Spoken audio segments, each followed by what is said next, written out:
I've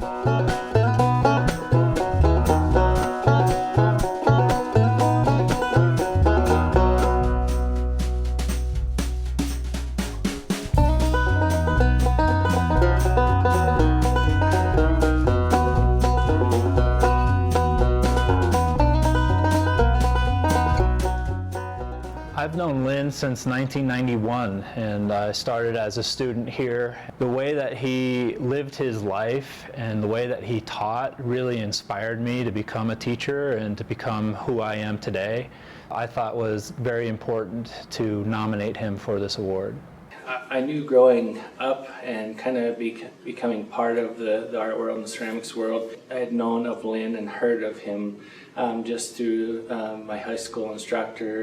Well, I was just out of school and I just moved back to Wyoming because I went to school in New York, and I was trying to figure out how I was going to make art. He just gave me a lot of inspiration. He was giving me a lot of encouragement. He really reached out to me through all the years and to help me with my artist career. And my name is Lynn Munns, and we're in Casper, Wyoming in my studio.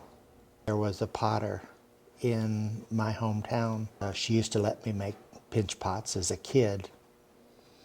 And that was my first experience with clay. I was probably 5 or 6 years old and stayed and worked, with her, played with her, I'll put it that way, for 3 or 4 years until she ran off with the weaver's husband and they closed the pottery.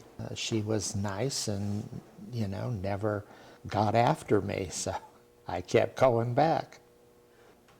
I'd always been interested in the arts. My mother and my siblings were also very artistic. When I was in college, I needed a fine arts group filler, and I said, oh, I'll do this. I like ceramics, and that was the start.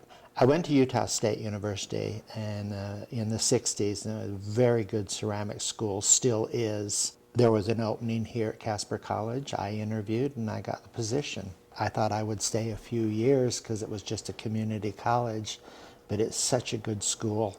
I spent my entire career here.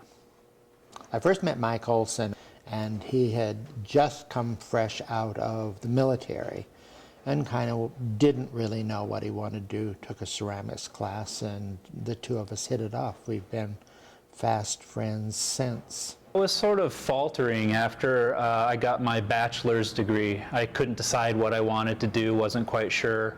And I remember a very pivotal moment. Lynn actually asked me to teach a night class for him. After I taught for a few semesters, we were standing around in the studio one day, and he actually told me that he would be retiring in 3 to 5 years, and that if I wanted to take his job, I better go get my MFA. He had this reputation in the state of Wyoming as being somebody to get to know and to interact with because of his experiences and his knowledge and his teaching.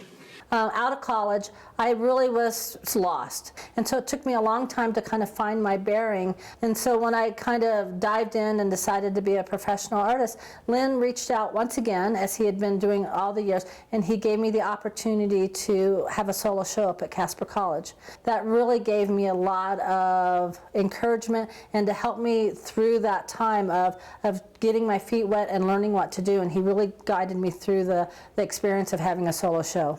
And in terms of my daily life, his work ethic, his approach to his students, the pots that he makes that are so beautiful and well designed.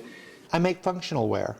I want to have people tell me later about the relationship they have with my work as they're having coffee in the morning, or, this particular food looks really good in this color of bowl. Every day when I go in my cupboard and I get his dishes out and I use them, I remember the lessons that he's given me. And so a lot of those lessons have to do with just working with clay and being passionate with the clay. And when I think about Lynn and his teaching abilities, I do really try to bring that into my classroom. Congratulations on the Governor's Art Award. You deserve it, and I can't think of anybody that deserves it more, buddy. Thank you, Lynn. I wouldn't be here if it wasn't for you. And I love being here.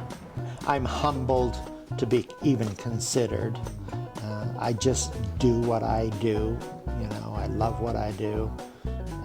Hopefully I'll be able to do it for many more years.